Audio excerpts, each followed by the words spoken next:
The email hit like a freight train, shattering the quiet of my Seattle apartment. Elliot, I'm in love with Marcus. I need you to let me go. My husband, Caleb, had typed those words, each one a blade slicing through 7 years of marriage. I sat frozen, staring at the screen, the glow burning my eyes as the truth sank in. He wanted to marry my younger brother. I'd always known Caleb and Marcus shared a bond. Late-night talks, shared glances at family dinners, but I thought it was just brotherly. I was wrong. The betrayal wasn't just Caleb's. Marcus, my own flesh and blood, had kept this secret, letting it fester while I built a life around a lie.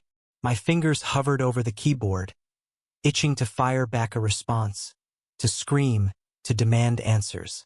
Instead, I closed the laptop, grabbed my jacket, and walked out into the rain-soaked night.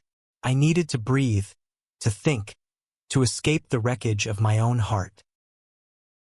My name is Elliot Harper, 29, a Black graphic designer who'd spent years carving out a life in Seattle's tech scene. Caleb Martinez, 30, my Mexican-American husband, was a software engineer with a laugh that could light up a room.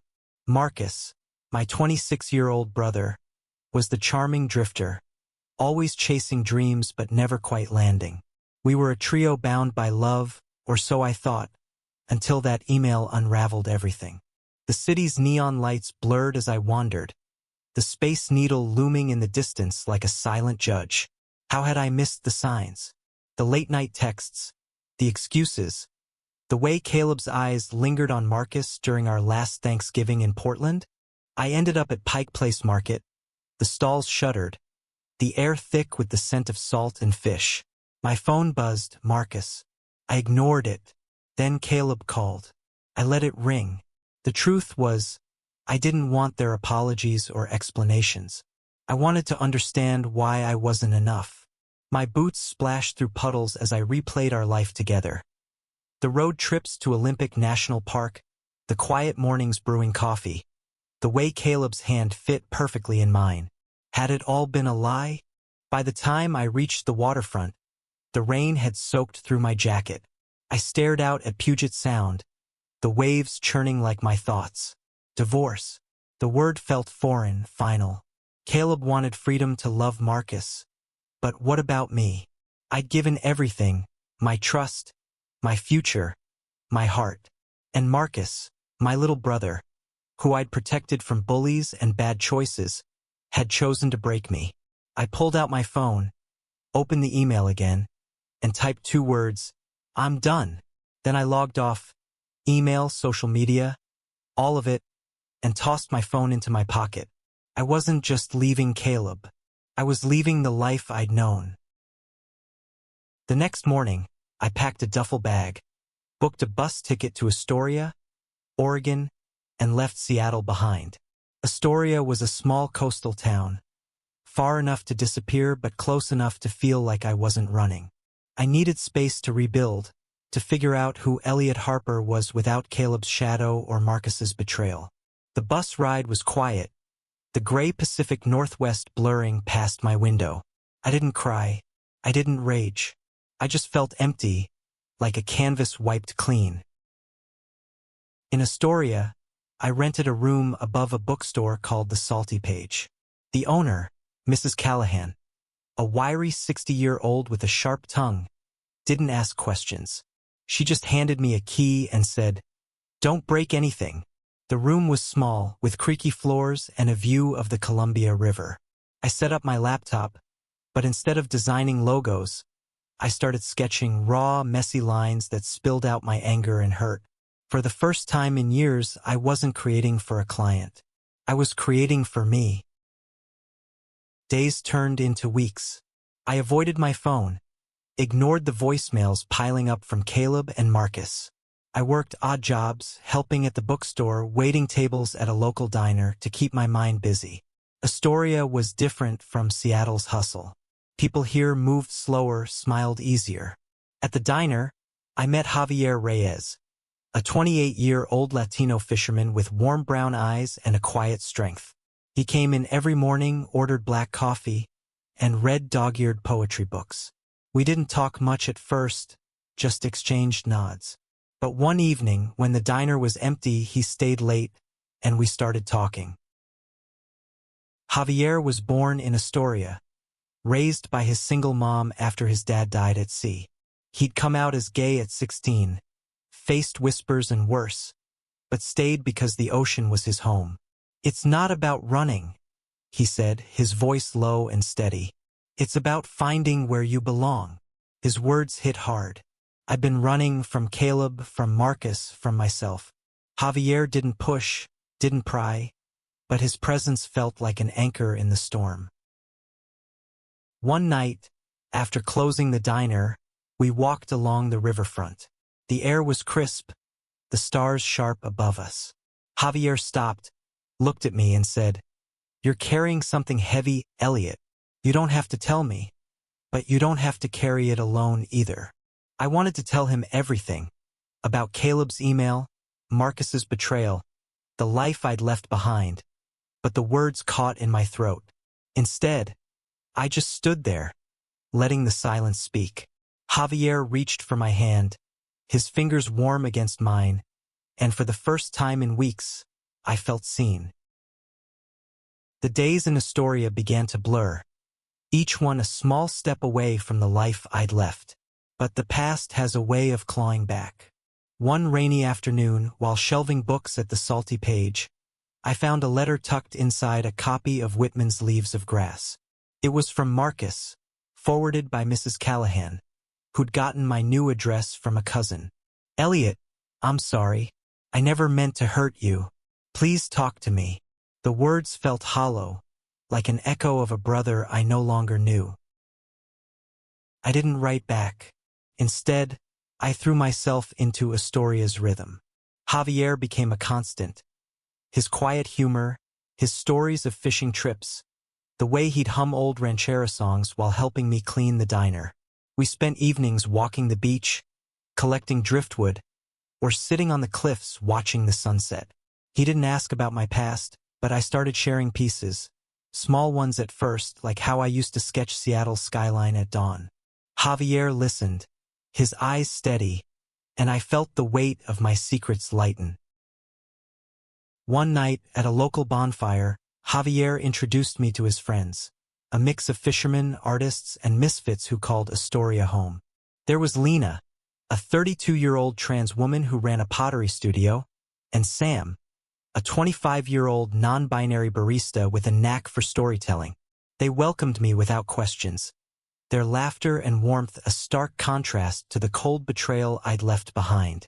As the fire crackled, Javier sat close, his shoulder brushing mine. I caught Lena's knowing smile across the flames, and my face warmed. Not from the fire, but from the realization that I was starting to feel something new. But the past wasn't done with me. A week later, Caleb showed up. I was wiping down tables at the diner when he walked in, his familiar frame filling the doorway.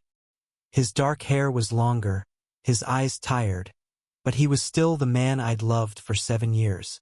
"Elliot," he said, voice breaking, "we need to talk." My heart pounded, a mix of anger and longing. I wanted to throw him out, to scream, but the diner was empty, and Javier was in the back. I nodded toward a booth. Caleb sat, hands fidgeting. He told me he'd been in therapy, grappling with his feelings for Marcus. "I didn't plan this," he said. "It just happened." I wanted to believe him, but every word felt like a rehearsed excuse. He said Marcus was struggling too, torn between guilt and love. "He misses you, Elliot. We both do." I laughed, sharp and bitter. "You miss me? You asked me to divorce you so you could marry my brother." Caleb flinched, but I kept going. "You don't get to show up here and act like I owe you closure." Javier emerged from the kitchen, sensing the tension. He didn't interrupt, just stood by the counter, his presence a quiet reassurance. Caleb noticed him, his eyes narrowing slightly, but he didn't ask. Instead, he slid a folder across the table, divorce papers. "I'm not here to fight," he said. I just want us to move forward. I stared at the folder, my chest tight. Signing those papers meant letting go of the life I'd built, the love I'd believed in. But keeping them unsigned meant holding on to a lie. That night, I walked to the cliffs with Javier. The ocean roared below, wild and untamed. I told him everything, about Caleb's email, Marcus's betrayal, the life I'd abandoned. Javier listened, his hand resting on mine. "You're not defined by what they did," he said. "You're building something new here. Don't let them take that from you." His words were simple, but they cut through the fog of my pain. For the first time, I saw a path forward, not just away from Caleb and Marcus, but toward something real. I didn't sign the papers that night. Instead, I sketched Javier by the firelight, capturing the curve of his jaw, the quiet strength in his eyes. The act of creating felt like a rebellion against the hurt, a way to reclaim myself. But as I fell asleep, the folder loomed in my mind, a reminder that closure wasn't just about letting go. It was about choosing what to hold on to. Astoria's winter settled in, the air sharp with salt and frost. I started painting again, filling canvases with the ocean's blues and the cliff's rugged grays. Javier's face appeared in my sketches more often. His smile, his hands, the way he looked at me like I was enough. We weren't dating, not officially, but our moments together felt like a slow, careful dance toward something deeper. Still, Caleb's visit lingered like a bruise, and the unsigned divorce papers sat untouched in my room. One morning, while restocking books at the Salty Page, Mrs. Callahan handed me another letter, this time from Marcus. "You can't keep running, Elliot," it read. "I'm coming to Astoria. We need to fix this." My stomach twisted. Marcus in Astoria felt like an invasion, a threat to the fragile peace I'd found. I showed the letter to Javier over coffee at the diner. He read it, his brow furrowing. "What do you want to do?" he asked. I didn't know. Part of me wanted to confront Marcus, to demand answers. Another part wanted to keep him out of this new life. Marcus arrived 2 days later, stepping off a bus with his backpack and that same boyish grin I'd always loved.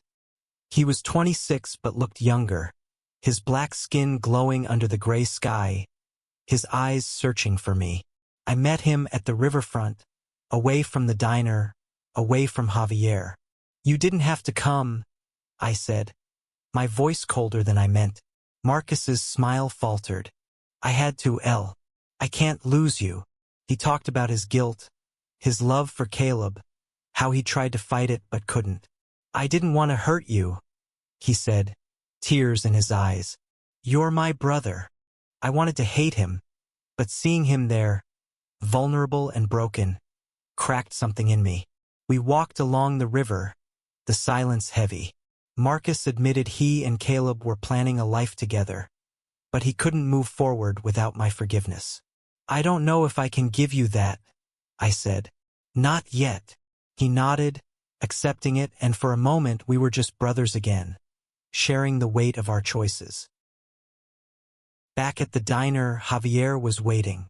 He didn't ask about Marcus, just poured me coffee and sat with me. "You okay?" he asked.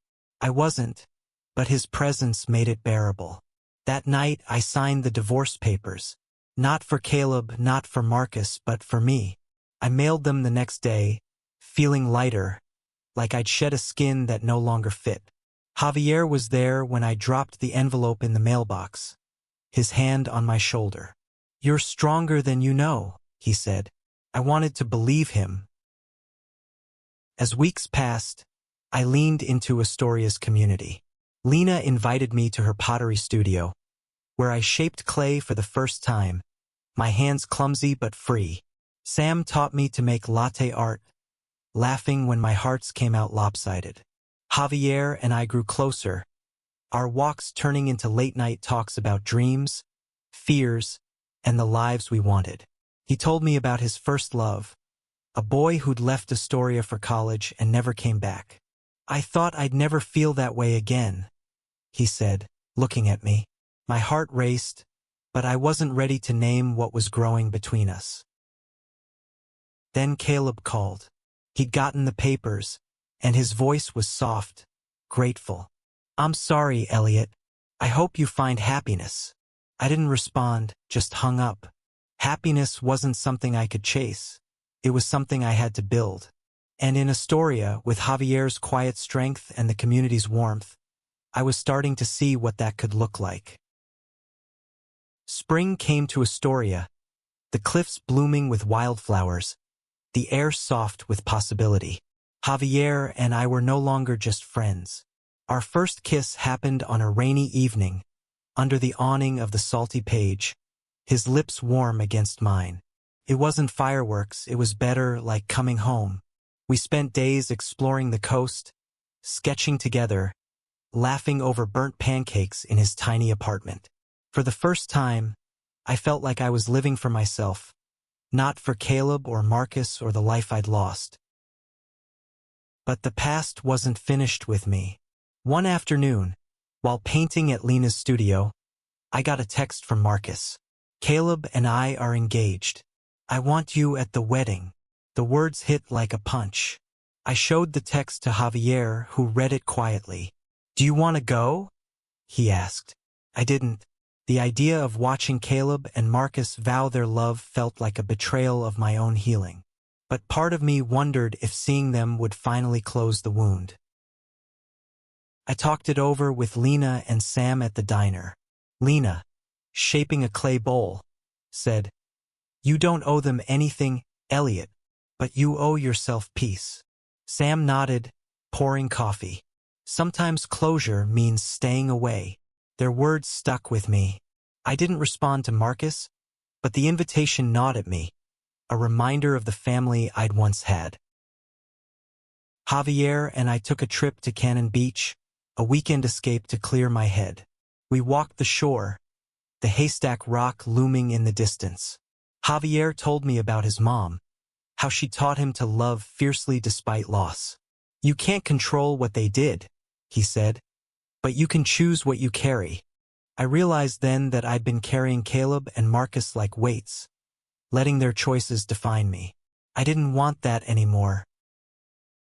Back in Astoria, I started a new project, a mural for the diner, a vibrant scene of the ocean and cliffs, with figures that echoed Javier, Lena, and Sam. It was my way of claiming this place, this life. Javier helped, his hands steady as we painted side by side. One night, as we finished a section, he looked at me, his eyes soft. "I'm falling for you, Elliot," he said. My breath caught. I hadn't said it yet, but I felt it too. A love that was quiet, real, and mine. The wedding invitation sat unanswered. I didn't hate Caleb or Marcus anymore, but I didn't need to be at their wedding to prove it. I wrote Marcus a letter, not out of anger, but clarity.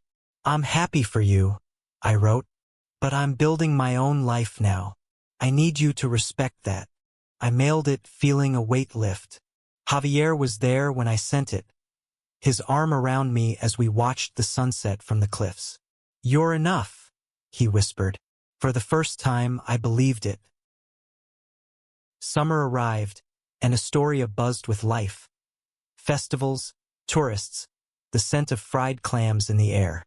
My mural at the diner was finished, a burst of color that drew locals and visitors alike. People stopped to take pictures, to ask about the artist. For the first time, I felt proud, not just of my work, but of the man I was becoming. Javier was my constant, his love a steady current pulling me forward. One evening, at a community art show, Lena displayed my paintings alongside her pottery. The room was packed, the air warm with chatter and wine. Javier stood beside me, his hand in mine, as people praised my work. Mrs. Callahan, gruff as ever, pulled me aside. "You've got something real here, kid," she said. "Don't let it go." I knew she meant more than the art. Marcus called a week later. The wedding was off. He didn't explain, just said he and Caleb were taking time apart. I miss you, El, he said, his voice small. I didn't know what to feel. Pity, relief, nothing. I'm here, I said. But I'm not coming back. It was the truth. Seattle, Caleb, Marcus, they were part of my past, but Astoria was my present. Javier, Lena, Sam, they were my family now. I started teaching art classes at the bookstore, sharing my love of sketching with kids and retirees alike. Javier joined sometimes, his laughter filling the room as he fumbled with a paintbrush. We talked about the future. Not grand plans, but small ones. A trip to Mexico, a house by the sea, a life built together. I wasn't running anymore. I was choosing. One night, Javier and I climbed to the cliffs, the same spot where I'd first felt seen by him. The stars were bright, the ocean a dark expanse below. He pulled me close, his breath warm against my cheek. You've built something beautiful here, Elliot, he said. Not just the art. You. I kissed him, slow and sure, feeling the truth of his words. I'd lost a husband, a brother, a life, but I'd found myself. The past would always be there, a scar that ached sometimes. But it didn't define me. I'd logged off, left it all behind, and in the quiet of Astoria, I'd found love, community, and a purpose that was mine alone. As Javier's hand tightened around mine, I knew I was exactly where I belonged.